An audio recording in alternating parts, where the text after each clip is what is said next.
rushes. He's leading the league in sacks. His pass rush win rate is by far the best by a country mile. Think about this, G. In one-on-one pass rush situations, Micah Parsons is winning 3 of 4 of those opportunities. The guy is unblockable. And then finally, can Jalen Hurts lead the Eagles to the 1 seed in the NFC? Can he or can't he? He can, G. Listen, this is the most complete team on this side of the bracket, and the only question coming into this season about the Philadelphia Eagles was Jalen Hurts going to be able to win consistently from the pocket? Could he throw it from the well, downfield, and outside of the numbers? Through the first 2 games, he's checked those boxes, and so the sky's the limit for the Philadelphia Eagles. This is a team that can not only win their division, but they can get into the tournament and make some noise. Well, even his arch rivals are taking notice. Listen to Jerry Jones talking about Jalen Hurts.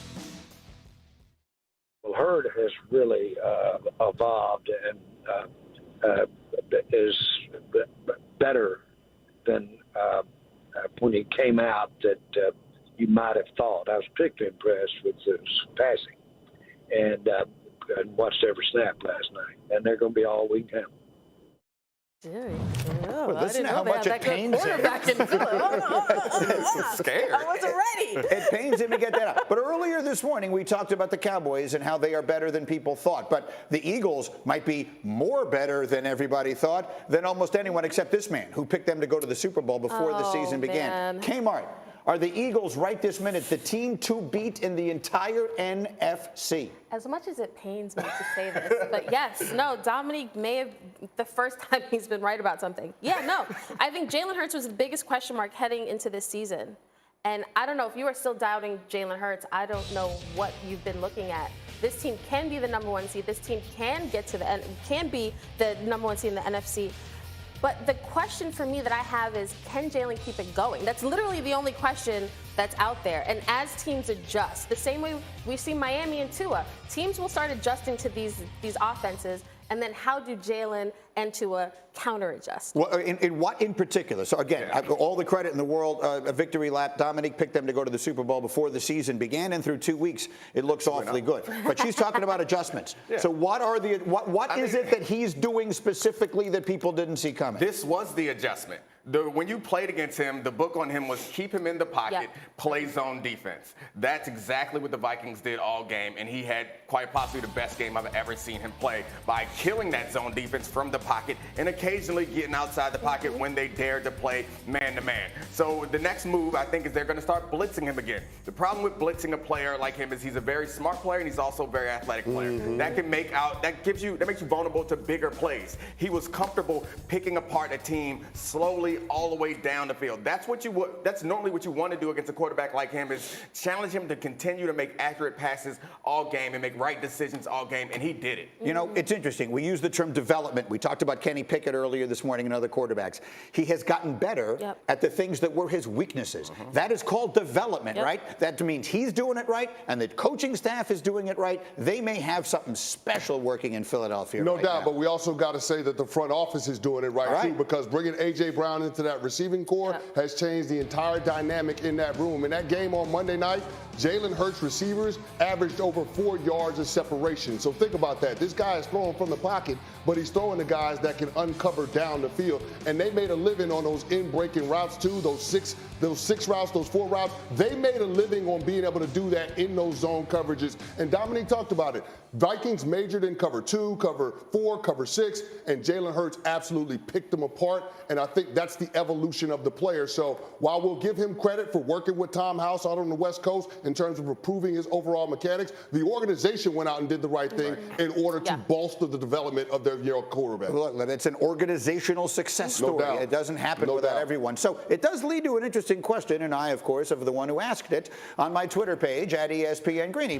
Once upon a time, these 3 guys were all on the same Alabama roster. Wow. We all remember Tua stepping in for Jalen Hurts in the national championship game, and Mac Jones was sitting behind them. People were saying Mac Jones should have transferred because he was sitting behind the 2 of them. The question is, right this minute, which of the 3 of them would you take if you're starting a franchise? Which of these 3 young quarterbacks, all of whom have shown you some stuff in the NFL, which of the three would you start a franchise with? And we all made our picks. Cindy, you could pop them up there. I think it's interesting to see where everyone went, because I think as recently as 2 weeks ago, I don't know how many people would have been riding with Hurts, but right now you would start with Hurts ahead of Tua and Matt. That's tough because I was at that Dolphins game. I watched those 6 touchdowns. I watched them come back from the Ravens. But this past Monday night, I was talking to a defensive player during those games. We talked about Jalen, and he said, Jalen has an undeniable will to win. And I know that's an intangible and doesn't sound like much, but when I look at these quarterbacks, Jalen has the skill. But with confidence, he's not lacking confidence. When you have him as QB, you know that you have a shot to win. I just like his swag. Why'd you go Tua? Yeah, because I think the ceiling is higher. I think the floor is higher because of Hurts' running ability, but I think Tua's accuracy, anticipation, when it's right, the ceiling is higher for him, and I really like what he did last week. So we're all suffering a bit from recency bias, but y'all are worse than me. No, I'm not suffering from recency bias. I'm not buying into Tua's 6 touchdown performance. Mitch Trubisky threw 6 touchdowns. Matt Flynn threw 6 touchdowns. I mean, you've had a lot of guys. Ryan Fitzpatrick from your Jets threw 6 touchdowns. Ain't none of them dudes franchise quarterbacks. But from what I've seen from Jalen Hurts, not only this first couple of games, but last year and taking that team to the playoffs and how he developed those last 2 months, I'm buying into this kid. And this goes back to the Kenny Pickett conversation. This team is loaded. We just complimented the front office. A lot of why Jalen is better is because he worked with his negatives and made a better picture. Also, that offensive line had no pressure on him. They were protecting him all game. The defense was outstanding. The receiving core is incredible. I think that we have to take that into account, and it discounts his improvement slightly. I don't want to take anything away from it. It's worth pointing out, we're going to come back to this, it's worth pointing out that teams were tanking for Tua. It is always a mistake, and it keeps happening every single year in our business. You know, there's some similarities to last year. Get blown out in week 1, play a division opponent week 2, go on the road week 3 against an opponent that is going to be favored, and we're not expected to win. And we need a Herculean effort to go down there and get the dub. All right, so that's an absolutely accurate assessment. You can't argue with a word that he said. They did turn it around last year.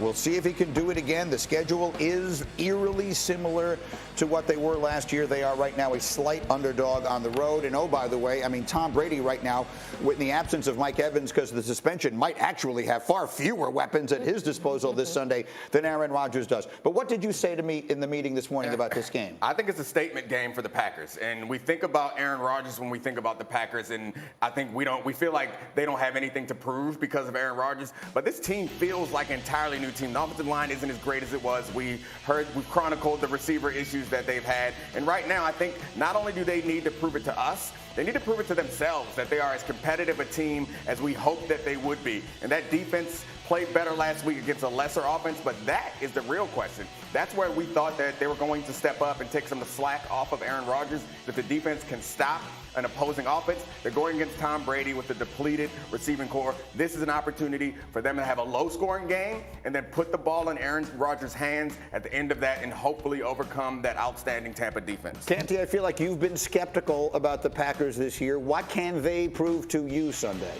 They can prove to me that they can be productive offensively against a championship caliber defense. Right now, the Tampa Bay Buccaneers is the best defense in football. They're the best scoring defense. They have the highest defensive EPA. They have the most sacks in football, and they're third in turnovers. This group can get after it.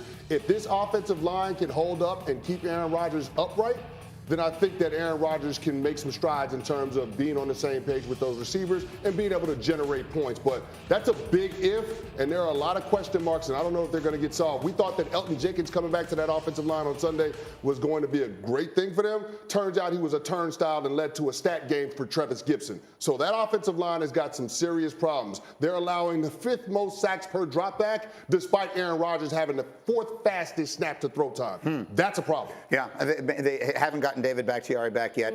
They do expect to at some point. What do you think, Kmart? I am actually shocked. Dominique comes on here and always tries to act like he's the voice of reason. Oh, what are you guys talking about? Leave that guy alone. Now all of a sudden, Dominique's like, Aaron Rodgers needs to prove to me and the Packers need to prove to us that they're a good team and they can make the playoffs.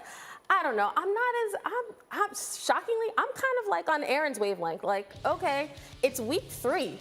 You know, like this is a team, given their division, I'm not really worried about the Packers. I'm really not. Like, they could go down to Tampa where Aaron Rodgers, for whatever reason under the sun, he does not play well in Florida. Like, he's 3-5 in the 8 games he's played in Florida, and since 2020, he's 0-2 and thrown 4 interceptions. It was ugly the last time he was in Tampa. I don't know why this guy who never throws interceptions, when he hits Florida, suddenly he doesn't know where his receivers are. Explain yourself, Foxworth. I don't get it. I mean, I can explain myself. I can't explain how Kimberly characterized me. I did not say Aaron Rodgers needs to prove anything to anybody. You said to us, I said the Packers. I said this team. This is a statement game for this team. This is not the same team that we've looked at the last couple. Yes. When you have Aaron Rodgers as your quarterback, it's a statement game. Absolutely. In week 3. So week 1 was rough, and it was rough because of the reasons we expected it to be. Week 2, they beat a team that no one thinks is going to be competitive, and this roster is not the same roster. So I believe that they are going up against a Super Bowl contender. They need to show that they can be competitive against that team. But to they did it Aaron's last point, year. To Aaron's point,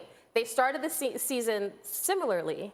They made it to NFC title game, right? Because they won that game. That game was a catalyst for them. They beat San Francisco, That's the point I'm making. This is the same. I'm agreeing with Aaron. My point is, this week 3 to me is not the statement game. It's okay to say you messed up. No, it's I okay don't. To say No, I didn't. I'm In wrong, week 3, I don't think it's a statement game. I think with Aaron Rodgers, you're already looking at, okay, we're going to the playoffs. Like, that's your mindset. So you're not thinking week 3 has to be a statement game. But it's about what you do once you get to the playoffs, though, right? We're not judging the Packers based on their regular season. If this is week 11, Matt week LaFleur, 12, they've won talk to 13 games every regular season. It's about what you do once you get to the playoffs, and the Bucs are going to be one of those teams that they could potentially match up against. And I'm sorry, the last time they saw the Tampa Bay Buccaneers in the playoffs, it was in the NFC Championship game. It did not go well for Aaron Rodgers and company. So that's why I agree with Dom, even though that's an uncomfortable place to be, in terms of this being a measuring stick game for Green Bay. Maybe if you're Rodgers, while they played on Sunday night, it was actually Monday night that made you feel better than anything else.